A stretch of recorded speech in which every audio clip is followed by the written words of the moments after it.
মিয়ানমারের সাথে বাংলাদেশের যুদ্ধ ব্যাপার নিয়ে আমরা রিপোর্ট করি অনেক আগে থেকে। তখন আমি দেশ টেলিভিশনে কাজ করি। মিয়ানমার যখন বাংলাদেশ বর্ডারে কাঁটাতারের বেড়া দিচ্ছিল, সেই সময় এরকম একটা আলোচনা খুব ছিল, মিয়ানমারের সাথে বাংলাদেশের যুদ্ধ হলে কি হবে না হবে, এরকম ব্যাপক আলোচনার প্রেক্ষিতে মিয়ানমারের সাথে বাংলাদেশের কখনো যুদ্ধ হয়নি। আচ্ছা, যুদ্ধ খেলা, যুদ্ধ আলাপ বাদ দিলাম।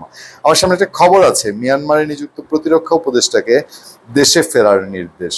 খুব ছোট নিউজ, কিন্তু খুব সিগনিফিক্যান্ট না? সরকার মিয়ানমারের ইয়াঙ্গুনে নিযুক্ত বাংলাদেশ দূতাবাসে কর্মরত প্রতিরক্ষা উপদেষ্টা ব্রিগেডিয়ার জেনারেল মোহাম্মদ আফতাব হোসেনকে দেশে ফিরতে বলেছে।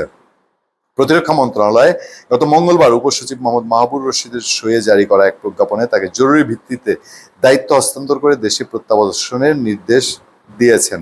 প্রজ্ঞাপনে এই আদেশ অবিলম্বে কার্যকরের কথা বলা হয়েছে। সরকারের দুটি সূত্র প্রজ্ঞাপনটি সত্যতা নিশ্চিত করেছেন, তবে এ বিষয়ে আনুষ্ঠানিকভাবে কোনো মন্তব্য পাওয়া যায়নি এবং তার দেশে ফেরার কারণও জানা যায়নি।